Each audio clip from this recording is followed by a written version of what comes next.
నమస్కారం vision news కి స్వాగతం। ఈనాటి వార్తలు। భీమవరం గునుపుడిలోని శ్రీ ఆదిలక్ష్మి రాజ్యలక్ష్మి పోలేరమ్మ అమ్మవార్ల దేవస్థాన నూతన పాలకవర్గ సభ్యులు ఆదివారం ప్రమాణ స్వీకారం చేశారు। దేవస్థానం చైర్మన్ గా భీమనాథం వీరశేషరావు, సభ్యులుగా కూతాడి సుజాత, వీరవల్లి ఓమమహేశ్వరరావు, మైలవరపు మణికంఠ శర్మ, యాతం నాగలక్ష్మి, గరగపర్తి మల్లేశ్వరరావు, సారిక కరుణ, అడబాల శ్రీవాణిల్చే ఆలయ ఈవో తోట శ్రీనివాసరావు ప్రమాణ స్వీకారం చేయించారు। రాష్ట్ర public accounts committee chairman MLA Pulaparthi Ramanjaneyulu మాట్లాడుతూ దేవస్థానం అభివృద్ధికి పాలకవర్గ సభ్యులు కృషి చేయాలని అన్నారు। ఈ కార్యక్రమంలో ఆలయ EO Gottumukkala Sitaramaraju, Krishnabalija corporation chairman Ganta Trimurthulu, TDP రాష్ట్ర కార్యదర్శి కొళ నాగేశ్వరరావు, కూటమి నాయకులు, కార్యకర్తలు, అభిమానులు, వీర మహిళలు పాల్గొన్నారు।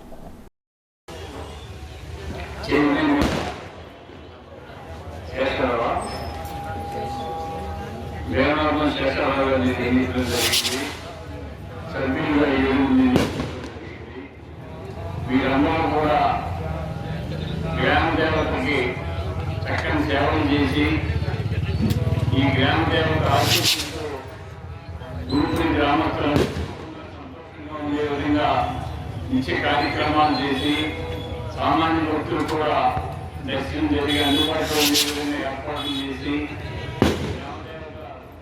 ఆశీస్సులతో అందరూ సుఖంగా ఉండాలని ఈ గ్రామదేవతకి ఈరోజు నూతనంగా ఎన్నుకోవాల్సిన ట్రస్టీ బోర్డు శేషరావు గారు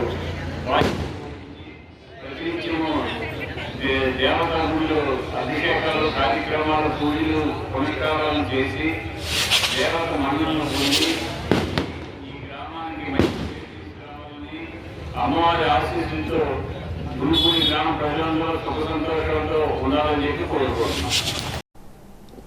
భీమవరం 17వ వార్డులో తెలుగుదేశం పార్టీ పట్టణ అధ్యక్షులు కార్యదర్శి మద్దుల రాము, చల్లబోయిన గోవింద ఆధ్వర్యంలో సూపర్ జీఎస్టీ సూపర్ సేవింగ్స్ అవగాహన కార్యక్రమాన్ని నిర్వహించారు। ఇంటింటికి వెళ్లి నిత్యావసర మరియు లగ్జరీ వస్తువులపై తగ్గిన జీఎస్టీ వివరాలను తెలియపరిచారు। ఈ సందర్భంగా పట్టణ అధ్యక్షులు మద్దుల రాము మాట్లాడుతూ ఎన్డీఏ కూటమి ప్రభుత్వం ఏర్పడిన తరువాత కేంద్ర రాష్ట్ర ప్రభుత్వాల యొక్క ప్రజల సంక్షేమం దృష్ట్యా నిత్యావసర మరియు లగ్జరీ వస్తువులపై కూడా జీఎస్టీ తగ్గించడం జరిగిందని అన్నారు। ఈ కార్యక్రమంలో కూటమి నాయకులు, కార్యకర్తలు పాల్గొన్నారు। 2026 జనవరి 12న వివేకానంద జయంతి సందర్భంగా జరిగే జాతీయ యువజన దినోత్సవాన్ని పురస్కరించుకొని జిల్లా యువజన సర్వీసుల శాఖ ఆధ్వర్యంలో యువతకు అనేక అంశాల్లో పోటీలు నిర్వహించనున్నట్లు కలెక్టర్ తెలిపారు। పోటీల్లో గెలుపొందిన వారిని జిల్లా స్థాయి నుండి రాష్ట్ర స్థాయికి, అదేవిధంగా రాష్ట్ర స్థాయి నుండి జాతీయ స్థాయిలో జరిగే యువజనోత్సవాలకు పంపడం జరుగుతుంది అన్నారు। అక్టోబర్ 17న తణుకు ఎస్కేఎస్డి మహిళా కళాశాలలో యువజనోత్సవాలను నిర్వహిస్తున్నట్లు తెలియజేశారు। దీనిలో భాగంగా అక్టోబర్ 15న భీమవరం ఎస్ఆర్కేఆర్ ఇంజనీరింగ్ కళాశాలలో ఎగ్జిబిషన్ ఆఫ్ సైన్స్ మేళాన్ పోటీలను నిర్వహిస్తున్నామని, ఇందులో భరతనాట్యం, కూచిపూడి, జానపద నృత్యం, వెస్ట్రన్ డాన్సుల పోటీలు ఉంటాయని అన్నారు। జాతీయ స్థాయి పోటీలు స్వామి వివేకానంద జయంతి సందర్భంగా 2026 జనవరి నెలలో ఢిల్లీలో యువజనోత్సవాల్లో జరుగుతాయని అన్నారు। ఇతర వివరాలకు 9441446999, 9490938012, 7075230609 నెంబర్లను సంప్రదించాలని కలెక్టర్ తెలియజేశారు। గ్రామంలో అనేక మౌలిక సదుపాయాలు కల్పించి నిత్యం దైవారాధనతో గడిపిన మాజీ సర్పంచ్ మంతెన రామచంద్రరాజు అందరి వాడని పలువురు భక్తులు కొనియాడారు। పాండవ గ్రామంలోని అన్నపూర్ణ సేవా సమితి ఆధ్వర్యంలో ఆదివారం జరిగిన సమితి ఫౌండర్ దివంగత రామచంద్రరాజు చిత్రపటానికి నివాళులర్పించారు। ఆయన వేసిన బాటలోనే ముందుకు వెళ్తామని పిలుపునిచ్చారు। సమితి ప్రతినిధులు వేగేసిన వెంకటగోపాలరాజు, రుద్రరాజు యువరాజు, సాగిరాజు విజయకృష్ణంరాజు, చింతాడ సత్యనారాయణ, బుధరం నర్స శ్రీనివాసరాజు, బొడ్డుపల్లి సత్యబాబు, బొడ్డుపల్లి నాగేంద్ర, గొర్ల వెంకన్న, కోన వెంకన్న ఉన్నారు। రామచంద్రరాజు సర్పంచ్ గా ఉన్న కాలంలో గ్రామంలో మంచినీటి చెరువు తవ్వకం, పశువుల ఆసుపత్రి నిర్మాణం, పాఠశాల నవీనీకరణ తదితర అభివృద్ధి పనులు చేపట్టారని అన్నారు। ఆ మహనీయుడు లేని లోటు పూరించలేనిదని ప్రశంసించారు। ఆయన చూపిన బాటలోనే సేవా సమితిని కొనసాగించేందుకు దాతల సహకారం అవసరమని కోరారు। ఈ సందర్భంగా వృద్ధులకు, మహిళలకు అన్నదానం చేశారు। గీతాపారాయణ సభ్యులు కృష్ణ ఆలయంలో గీతాపారాయణం చేశారు।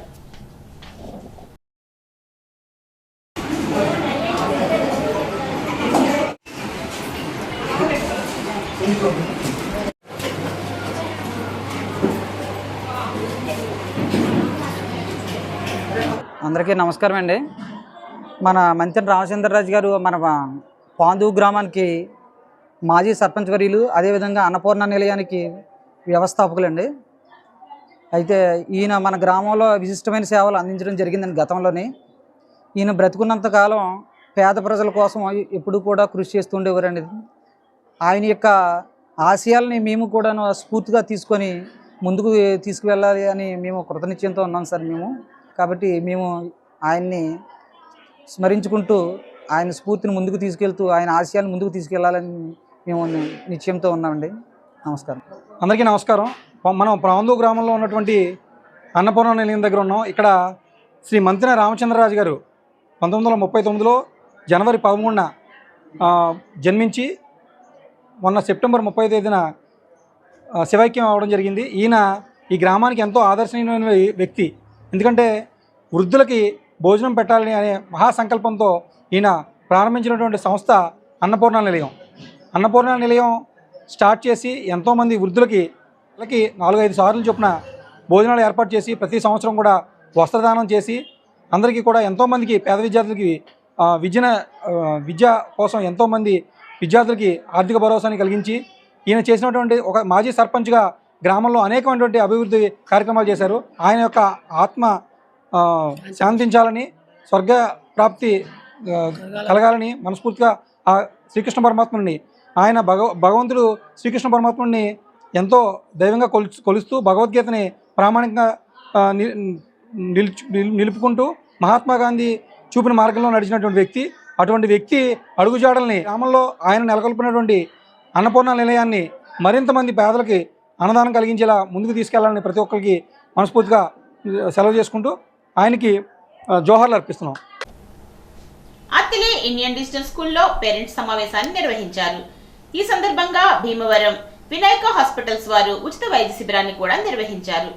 Helping hands education society chairman M Achyutarao ప్రోత్సాహంతో vice chairman M Srinivas, principal M Kavya, managing director M Hari, academic coordinator A Sarala, Hyderabad rainbow ఆసుపత్రి neurologist doctor G Phanindra Girinath తదితరులు ఈ కార్యక్రమంలో పాల్గొన్నారు. ఈ సందర్భంగా 750 మందిని పరీక్షించి ఉచితంగా మందులను అందజేశారు.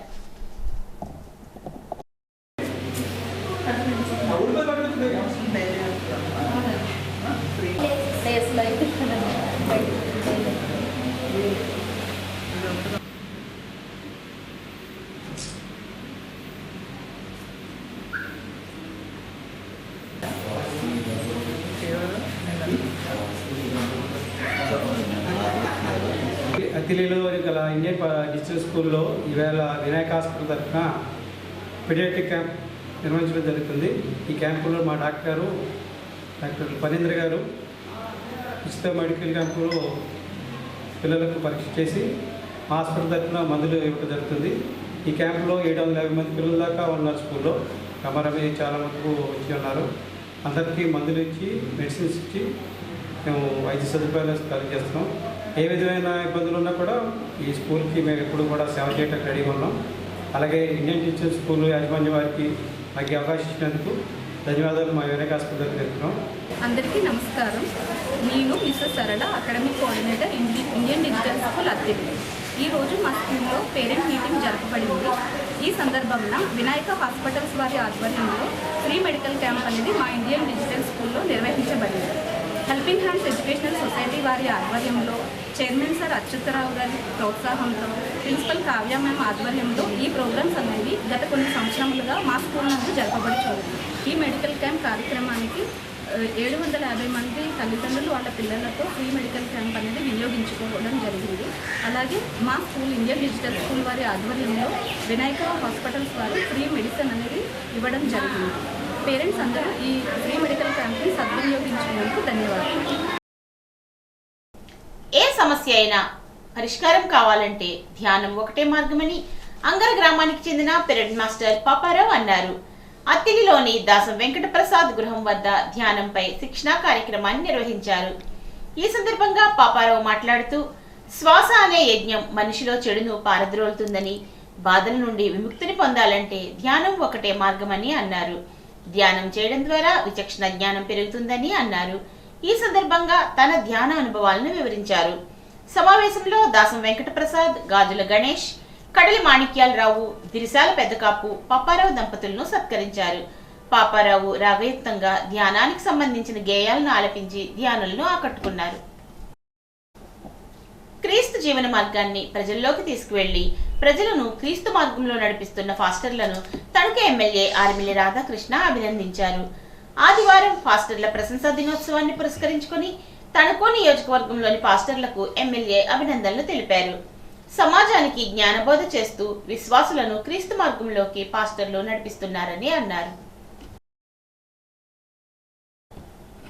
తణుకులోని వెంకటేశ్వర థియేటర్ ఎదురుగా గుర్తు తెలియని ఒక వృద్ధుడు మృతి చెందిన ఘటనపై స్పందించిన ఉందుర్తి పాల్ ఫౌండేషన్ సభ్యులు ఆదివారం రోజు మృతునికి అంత్యక్రియలు నిర్వహించారు. సుమారు 50-60 సంవత్సరాల వయసు గల మగ వ్యక్తి భిక్షాటన చేస్తూ జీవనం సాగించేవాడు. మృతునికి బంధువులు ఎవరూ లేకపోవడంతో ఎటువంటి గుర్తింపు లభించలేదు. పోలీసులు స్పందించి ఫౌండేషన్ సభ్యులకు బాధ్యతను అప్పచెప్పారు. ఈ సేవా కార్యక్రమం ఆర్థికంగా విజయవంతమయ్యేందుకు తోడ్పడిన దాతలకు ఫౌండేషన్ తరపున హృదయపూర్వక కృతజ్ఞతలు తెలియజేస్తున్నామన్నారు. వేల్పూర్ గ్రామంలో అసంపూర్ణంగా నిలిచిపోయిన జల్ జీవన్ మిషన్ పనులు తక్షణం పునఃప్రారంభించాలని సిపిఎం వేల్పూరు గ్రామ కార్యదర్శి బళ్లచిన వీరభద్రరావు ప్రభుత్వాన్ని డిమాండ్ చేశారు. సాలిపేట 10వ వార్డులో ఇంటింటికి తిరిగి ప్రజల వద్ద నుండి సంతకాలను స్వీకరించారు. గత వైసీపీ ప్రభుత్వం జల్ జీవన్ మిషన్ పనులు ప్రారంభించి 3 సంవత్సరాల సమయమైనా నేటికి చేయకపోవడం పట్ల ఆందోళన వ్యక్తం చేశారు. పనులు పూర్తి కాకుండా ఎందుకు నిలిచిపోయాయి, అందుకు బాధ్యులు ఎవరో సంబంధిత అధికారులు ప్రజలకు సమాధానం చెప్పాలని వీరభద్రరావు డిమాండ్ చేశారు. ఈ కార్యక్రమంలో వాసా వెంకటేశ్వరరావు, తాళ్ల సత్యనారాయణ, విశ్వనాథం సుబ్బారావు, సత్యనారాయణ తదితరులు పాల్గొన్నారు. తణుకు పట్టణ స్వర్ణకార సంఘ సభ్యుడు, తణుకు భారతీయ జనతా పార్టీ ఓబీసీ మోర్చా నాయకులు టేకి త్రినాథ్ కుమార్ కు తణుకు కేశవస్వామి మహాలక్ష్మి అమ్మవార్ల దేవస్థాన ధర్మకర్తగా బీజేపీ పార్టీ అవకాశం కల్పించినందుకు తణుకు పట్టణ స్వర్ణకార సంఘ సభ్యులు బొల్లాడ నాగరాజు కేశవస్వామి దేవస్థాన ధర్మకర్తగా స్వీకరించినందుకు ఇద్దరికి చిరుస్తారని చేశారు. ఈ కార్యక్రమంలో సంఘం నాయకులు పొడుగు రామాచారి, కొమ్మోజు రామకృష్ణ, పొడుగు సత్యనారాయణ, తరిమి శివకుమార్, దార్ల రమణ, ధవళేశ్వర నాగేశ్వరరావు, బీజేపీ నాయకులు బడేటి సాయిరాం, మార్సెటి అజయ్, నూకల నాగేంద్ర తదితర స్వర్ణకార సంఘ నాయకులు కూడా పాల్గొన్నారు. తణుకు ఓబీసీ మోర్చా నాయకులు టేకి త్రినాథ్ కుమార్ గారిని తణుకు కేశవస్వామి మహాలక్ష్మి వారి అమ్మవారి దేవస్థానం ధర్మకర్తగా మా పార్టీ తరఫున ఆయన నియమించడం జరిగింది. నియమించిన తర్వాత తణుకు స్వర్ణకార సంఘం వారి ఆధ్వర్యంలో ఆయన్ని ఈరోజు సన్మానించడం మాకు చాలా ఆనందంగా ఉంది. ఎందుకంటే మా భారతీయ జనతా పార్టీలో కష్టపడిన ప్రతి కార్యకర్తకి గుర్తింపు ఉంటుంది. అతనికి డబ్బు ఉందా అది ఉందా చూడరు, కష్టపడి ప్రతి కార్యకర్తకి గుర్తింపు ఉంటుంది. తణుకు పట్టణంలోని ఉండ్రాజవరం సెంటర్ నుంచి పాలంగి వెళ్లే రోడ్లో తణుకు ప్రొహిబిషన్ అండ్ ఎక్సైజ్ శాఖ ఆధ్వర్యంలో జరిగిన సోదాలలో స్కూటీలో గంజాయి రవాణా చేస్తున్న 3 వ్యక్తుల నుండి 5 కేజీల గంజాయిని స్వాధీనం చేసుకున్నారు. వీరందరూ స్థానిక పైడిపర్రు, మండపాక గ్రామానికి చెందిన యువకులుగా గుర్తించారు. వీరిలో ప్రధాన నిందితుడు పోలవరపు కుమార్ పరారీలో ఉన్నాడు. మిగతా ఇద్దరైన మీసాల ఈశ్వరరావు, చీలి వినయ్కి గంజాయిని సరఫరా చేస్తున్నాడు. వీరు గంజాయిని చిన్న చిన్న ప్యాకెట్ల రూపంలో తణుకు పట్టణంలో విక్రయిస్తున్నట్లు తెలియవచ్చింది. గంజాయిని 3,000 చొప్పున కొనుగోలు చేస్తున్నారని, మొత్తం పట్టుబడిన గంజాయి విలువ 15,000 రూపాయలు ఉంటుందని అన్నారు. ఈ శోధనలో తణుకు ఎక్సైజ్ ఇన్స్పెక్టర్ మణికంఠరెడ్డితో పాటు తణుకు డిప్యూటీ తహసీల్దార్ నీలి శ్రీదేవి, విఆర్ఓ బసవ వెంకటరత్నం తదితర ఎస్ఐ తదితర సిబ్బంది పాల్గొన్నారు. గంజాయి అక్రమ రవాణా చేస్తే కఠిన చర్యలు తప్పవని ఎక్సైజ్ ఇన్స్పెక్టర్ హెచ్చరించారు. పైడిపర్రు కాలువ దగ్గర కొంతమంది పిల్లలు మధ్యాహ్నం ఆడుకుంటుండగా సుమారు 10 సంవత్సరాల వయసు గల గుర్తు తెలియని బాలుడు జారిపడి కాలువలో పడిపోయాడని తెలిసింది. ఈ సంఘటనను గమనించిన స్థానికులు వెంటనే స్పందించి బాలుడిని రక్షించే ప్రయత్నంలో నీటిలోకి దూకారు. అయితే వారు ఎంత ప్రయత్నించినా బాలుడి ఆచూకీ లభించలేదు. సంఘటనా స్థలంలో మరింత విచారించిన తరువాత కాలువ ఒడ్డున ఒక జత చెప్పులు, ట్రాక్ ప్యాంట్ కనుగొన్నారు. ఇవి తప్పిపోయిన బాలుడిగా భావిస్తున్నారు. తణుకు రూరల్ పోలీసులు, అగ్నిమాపక శాఖ వారు బాలుడిని వెతికే కార్యక్రమాన్ని నిర్వహిస్తున్నారు. కార్తీక మాసం సందర్భంగా తణుకు డిపో నుండి పుణ్యక్షేత్రాలకు, విహారయాత్రలకు ప్రత్యేక బస్సులు ఏర్పాటు చేశామని డిపో మేనేజర్ సప్పా గిరిధర్ కుమార్ అన్నారు. పంచారామాలకు అక్టోబర్ 26, నవంబర్ 2, 9, 16 తేదీల్లో రాత్రి 7 గంటలకు బస్సులు బయలుదేరి సోమవారం నాడు దర్శనాల అనంతరం తిరిగి తణుకు చేరతాయని అన్నారు. టికెట్ ధర పల్లె వెలుగులో 720, సూపర్ లగ్జరీ 1200 అని. ఏకాదశి రుద్రుల దర్శనం కొరకు కార్తీక మాసంలో ప్రతి సోమవారం ఉదయం 6 గంటలకు తణుకులో బయలుదేరి 11 శైవ క్షేత్రాల దర్శనం అనంతరం అదే రోజు సాయంత్రం 6 గంటలకు తణుకు చేరుతుందని బస్సు అన్నారు. టికెట్ ధర 350 రూపాయలు మాత్రమే అన్నారు. కార్తీక మాసంలో ప్రతి ఆదివారం మన్యసీమ విహారయాత్ర స్పెషల్ బస్సు ఏర్పాటు చేశామని, ఆదివారం ఉదయం 5 గంటలకు బయలుదేరి రాత్రి 9 గంటలకు తిరిగి తణుకు చేరుతుందని అన్నారు. టికెట్ ధర పల్లె వెలుగు 300, సూపర్ లగ్జరీ 500 అని తెలిపారు. విశాఖ విహారయాత్ర స్పెషల్స్ కూడా ఏర్పాటు చేశామని, ప్రతి శనివారం రాత్రి 9 గంటలకు తణుకులో బయలుదేరి ఆదివారం విశాఖపట్నంలోని సుప్రసిద్ధ సందర్శనీయ విహారయాత్ర ప్రదేశాలు దర్శించి సోమవారం ఉదయం తణుకు బస్సు చేరుతుందని అన్నారు. టికెట్ సూపర్ లగ్జరీ పెద్దలకు 1050, పిల్లలకు 800 అన్నారు. అయ్యప్ప భక్తులకు శబరిమల, శివభక్తులకు శ్రీశైలం అద్దె ప్రాతిపదికన వారు కోరిన బస్సులు ఇస్తామని అన్నారు. 7382903287 నెంబర్ని సంప్రదించాలని కోరారు. ఈ వార్తలకు స్వల్ప విరామం.